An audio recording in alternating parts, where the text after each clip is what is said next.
Before getting started, I would like to say that pattern making is not an exact science. In the demo, it will become apparent why knowing the techniques and methods of the shirt pattern making will help you make a great master pattern. Now, the first part of the video will show you several scenarios that will help you make a great fitting shirt, and part 2 will actually get you into the demo. Now, non-pattern making course members are encouraged to watch the flimsy pattern video, which will help you convert your store-bought or commercial pattern to a hard pattern. There are many types of problems, and what you see in the tutorials will pretty much cover the range. Don't spend too much time trying to be perfect. Know when and why to be perfect. You will see that I don't spend much time trying to get every wrinkle out when pinning or arranging. Leave it for the final shirt. There are good folds and bad folds, which your average customer is not even aware of. The shirt is not something that appears to be painted on the body as you see here. Be aware of how a person stands. If the client comes in crouching and you make him stand up straight to perform your prep for the pattern making, the minute he assumes his old position, you'll be in trouble.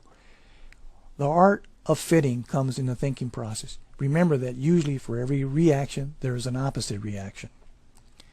Now, the main objective of the first fitting is to get the shirt body to balance. Now, what does this mean? We want to obtain the correct shoulder slope, correct shoulder width, correct body width, which means no bad diagonals, and the correct shirt length. I don't recommend cutting the shirt length at the first fitting. Now, the second fitting may be necessary if you lack the confidence or experience, and will give you the opportunity to fine-tune what will become the final shirt. Watch the video several times till it becomes an automatic thinking process.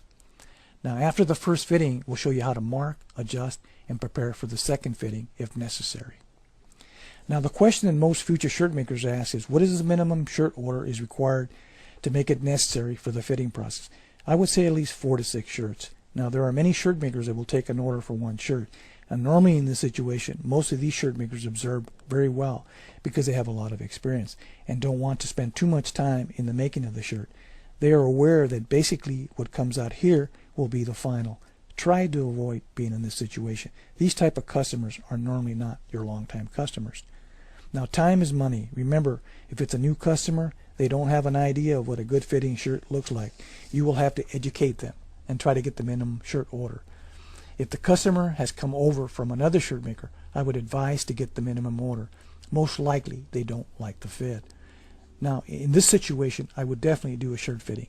If the customer refuses, I would not take the order. Explain what you're going to do and avoid the headaches. Now, finally, remember you're in the 21st century. Buy a digital camera you can afford.